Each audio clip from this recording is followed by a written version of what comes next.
Alright, welcome back to another video. Today we're making creme brulee. To start, I want you to get a pot of water and just set it to boil. We'll be using this when we begin to bake them. It's going to be just a good bit of water. For me, I just need enough water to cover up to the halfway point in this dish. Because when you bake the ramekins, when you bake the creme brulees, you're going to put them in a water bath up to halfway full of very hot, almost boiling water, like this little tin we have here. So, let's begin cooking. To start, get your 5 eggs. You want to crack them, but only use the yolk. You want to get as little egg white as possible. As you can see in my bowl, I have 1, 2, 3, 4, 5 egg yolks. 2 of them broke, but that's fine because we're going to beat them anyways. The next step is going to be adding our milk. Today, I decided to use Califia Farms organic coconut milk. I'm going to open that up. I'm going to shake it. I'm going to open it up. And peel the label. Alright, as you can see, we now open the label. We need 13.5 ounces. So let's just pour this in.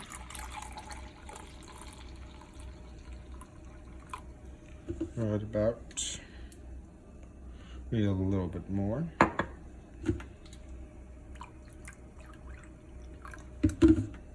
Alright, and you might be able to see, but there's 13.5 ounces.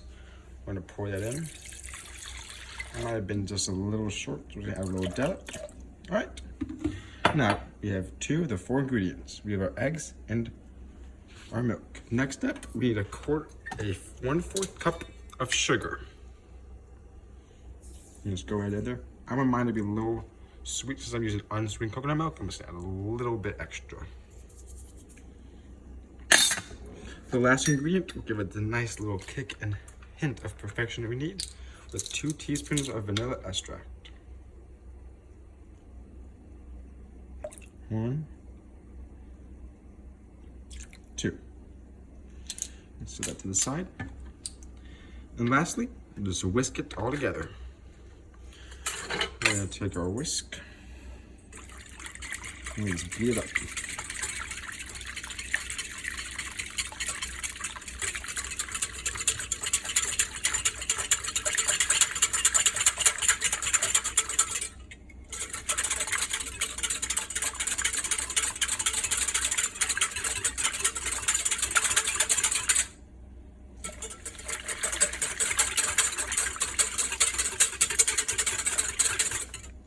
Alright, just like so. And now we're going to prepare it for baking. Now, we're going to bake this at 325 in the oven for about 35 to 40 minutes. So when we come back, it'll be time to bake. Now, we have our very silky smooth creme brulee mixture. We're going to start by just pouring this into ramekins. Depending on your size, you get a different amount. I have 8 total. We're going to split them between it. Just set this down and just begin pouring. I'm just going to do a small little layer. It is truly up to the chef on how thick or thin they want. I'm going to do about 1/2 inch of thickness level, I believe, just because of that's how I like to eat them. And so I can have multiple of them.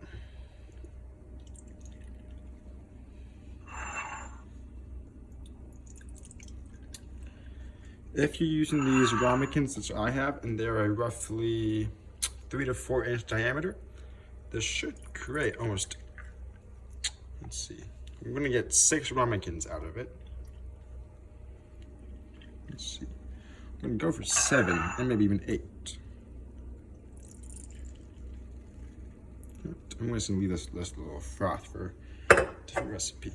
Now we're going to begin filing them into our brothing pan.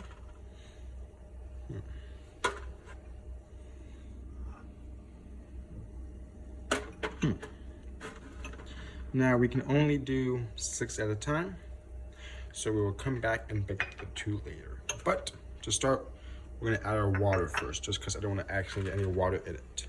Now, we have our boiling water. Go ahead and turn that off. I recommend getting a little glove just for safety reasons, just to help. I'm going to take it off, and we're going to very slowly and gently pour it into our basket dish.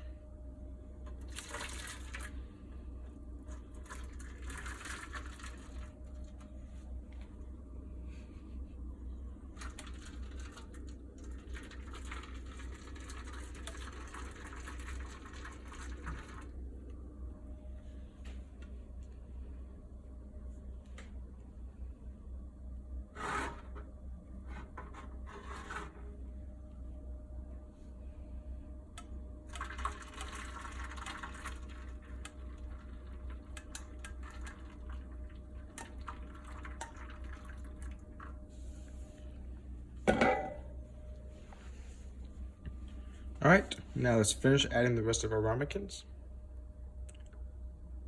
Remember to be very careful as this is boiling hot water. And you do not want to get any burns.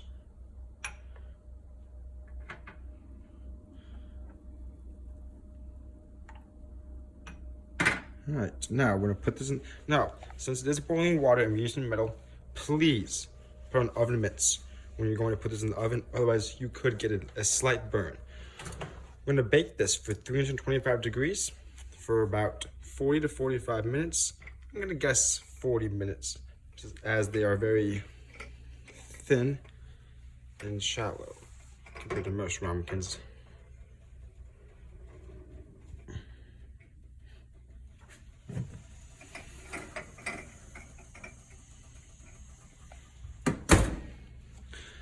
Now, as I said, we're gonna be baking these for about 40 to 45 minutes at 225 degrees. We'll be back when it's done. All right, it has been 45 minutes. We just took them out of the oven, and I'm gonna use this fork just to poke them. As you can see, we want them to be mostly solid, but still have a little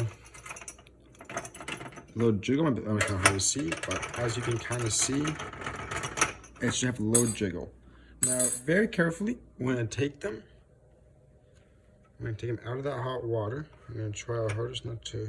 All right, welcome back. As you can see, we have our very last one, and we got them right here.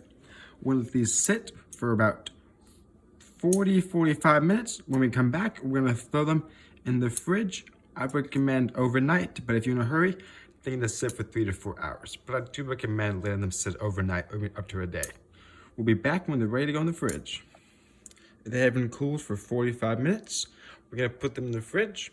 You can do it for 3 to 4 hours. I recommend leaving them in the fridge overnight, up to even 24 hours, because it is the evening when I'm making this, and I plan to enjoy them tomorrow evening. So, we're gonna put them all in the fridge as I said, and we'll be back tomorrow when we're ready to do the final step, which is the sugar coat. Back. They have chilled, and so now, there's 2 ways you can do this. Option 1 is to get a food torch, and you can put the sugar on top and torch it. Or I do not currently have that, so I'm gonna be using the broil feature in my oven. So step 1 is just to hit broil and then start in your oven, so that starts. The next step is, I'm gonna use a pan just so I can easily transport all my ramekins in and out of the oven. So we're gonna lay these all on this.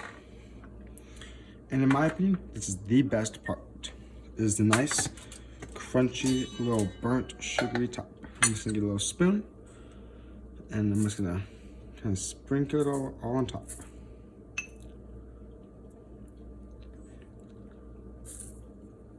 Just like so. And the amount of sugar you can use is very optional. It's really up, again, to the chef. I'm using about a spoonful per each, which is roughly about a tablespoon to 2 tablespoons per creme brulee. I'm gonna top off some of these ones that look a little light. All right, and this one. Now, and this one. And this one. Where we're at, and this one. And we missed them. That's okay. Now we're gonna put this in our boil just for a couple of minutes. I recommend maybe doing 3 minutes and then just checking on it almost every 30 seconds afterwards, so you do not burn it too much. After I pulled them out, I will determine the exact time I used, and I'm broiling this at 550 degrees. Let's put this in.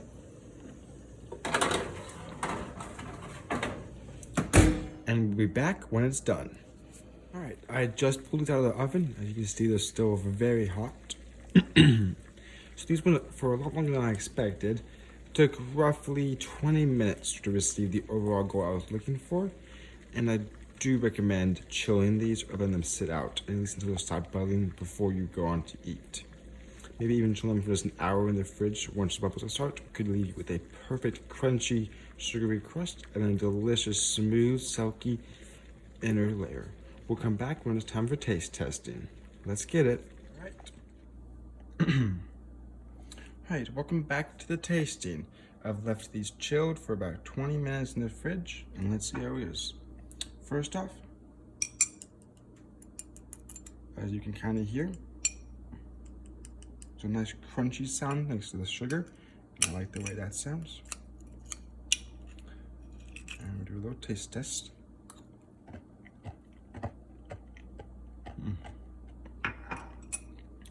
Ladies and gentlemen, that is dairy-free creme brulee. And it was slightly sweet due to coconut milk, but overall, I've had an amazing time making this treat, and I think it's quite delicious. If you ever have a free day, I recommend starting this because it is a delightful reward at the end of a hard day. Thanks for watching, and let me know how it is in the comments section.